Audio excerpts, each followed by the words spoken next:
Dabba! Hey, William! You gotta hold on! That's right. Nano True Music. He is in the lead, or very close to the lead, to win Melodifestivalen in 2017 with the bookies. Their odds keep going back and forth. He won the first semi-final, and everyone's been talking about him since then, so should we talk about him? Let's do this!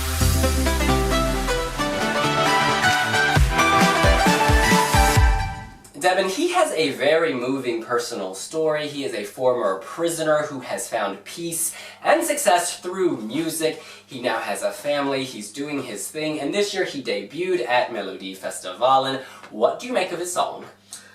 I really like it. I mean, obviously Carl Ryden wrote it, who also wrote Jessica Mauboy's This Ain't Love, and there are hues of copy and paste here to some degree. But that's fine. If you have a signature, it will run through a lot of your material. Drum and bass signature. Yeah, but what I do like about this is it's so befitting. You know, he was in prison, like you mentioned, yeah. But also he moved from foster home to foster home. He had a very difficult childhood, and he finds solace in music. And there's a believability here, because you feel that actually he's behind the songwriting. It's so befitting. Lyrics like, you've got to have the patience and believe you're going to make it.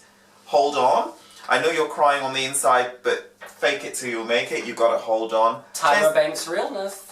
There's power in that. Honestly, there's real power in it, and I think it resonates with a lot of listeners. Yeah, I think this is one of the most on-trend and contemporary songs in Melodifestivalen this year. There's that strong drum and bass element, which harks back to Rudimental, and also that Jessica Mauboy song, as you mentioned. But there's also a gospel element here. There's a choir that supports him in the background. The pre-chorus to this is amazing. There's amazing build-up. There's great drama. Staging-wise, it's very dark. It opens, with silhouettes of his face or close-up shots, and it's very, very dark. Almost like a butterfly effect, like just his eyes and around his eyes. It's slightly eerie. If I'm being totally honest, over time, this song has lost appeal for me. I think the staging is almost lackluster compared to what we've seen afterwards, and it may be because it's so dark, and I think that could hurt it in the final. I really appreciate his story, his efforts, and this song. However, for me, this is not the winner of Melodifestivalen. I would much rather see Loreen or Victoria or Ace Wilder take the crown. For me, I think he's a worthy winner. Worthy, yes, but is he the winner? I'm not a witch, I don't have a crystal ball, it's hard to predict. Is he your winner? Ugh.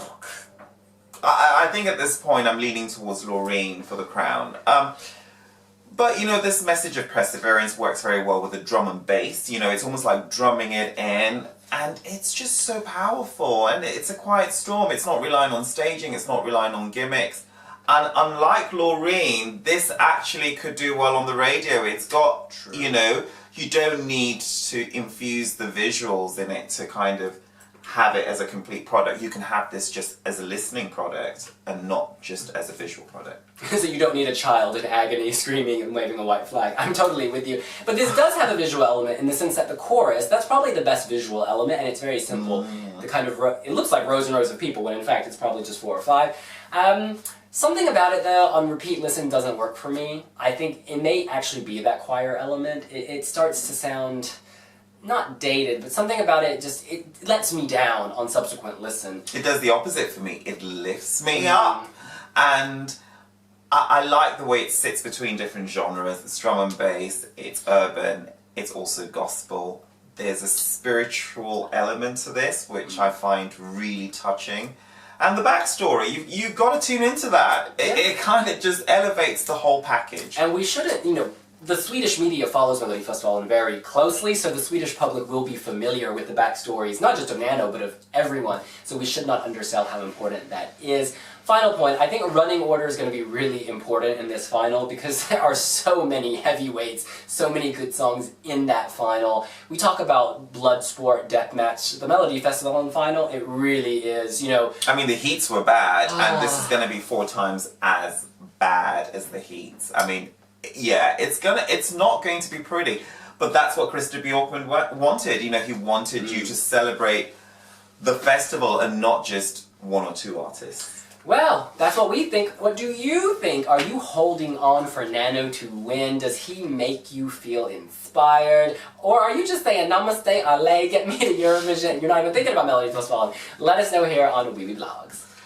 Well, you know what we need in a contest of blood and bloodshed and battles? We need a Love, Love, Peace, Peace shirt, which is also available on wiwibloggs.com. Thank me for the hookup. Follow us on Instagram, Twitter, Pinterest, Tumblr, Snapchat, YouTube, and download The app, iOS and Android. We'll see you later. Bye!